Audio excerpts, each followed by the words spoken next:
À seulement 5 km de la région de Dnipro, les forces russes progressent méthodiquement, encerclant les positions ennemies et consolidant leurs avancées stratégiques. Cette proximité avec l'une des principales zones urbaines de l'Ukraine marque un tournant potentiel dans l'offensive militaire russe, alors que les tensions montent dans la région. Selon le commandant d'une compagnie de la 114e brigade de fusiliers motorisés, connue sous le pseudonyme Farik, l'objectif des troupes est clair: resserrer l'étau sur les forces ukrainiennes retranchées et prendre le contrôle des axes vitaux. N'oubliez pas de vous abonner pour ne rien manquer des prochaines analyses et partagez votre avis en commentaire. Cette avancée est-elle un changement majeur dans le conflit?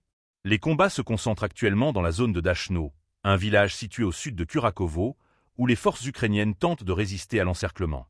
Depuis la prise de Kurakovo début janvier, annoncée par le ministère russe de la Défense, les troupes avancées ont poursuivi leur progression en direction de Konstantinova, consolidant une ligne d'attaque le long de l'autoroute Zaporijia-Donetsk. Kurakovo, localisée à environ 46 km de Donetsk et 30 km au sud de Krasnoarmeysk, est une position clé dans la région sud-ouest du Donbass. Sa capture constitue un gain stratégique, offrant un tremplin pour de futures offensives dans l'est de la région de Zaporijia. La stratégie russe repose sur l'étau progressif des zones contrôlées par Kiev, visant à affaiblir les lignes de soutien logistique et à couper les voies de ravitaillement cruciales.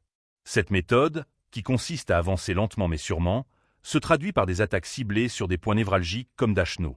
Ces manœuvres cherchent à isoler davantage les forces ukrainiennes, tout en sécurisant l'accès aux routes stratégiques. Dans ce contexte, l'axe Zaporijia-Donetsk joue un rôle central. En prenant le contrôle de cet itinéraire, les forces russes consolideraient un corridor logistique crucial, leur permettant de transporter des équipements, des troupes et des ressources vers les zones frontales.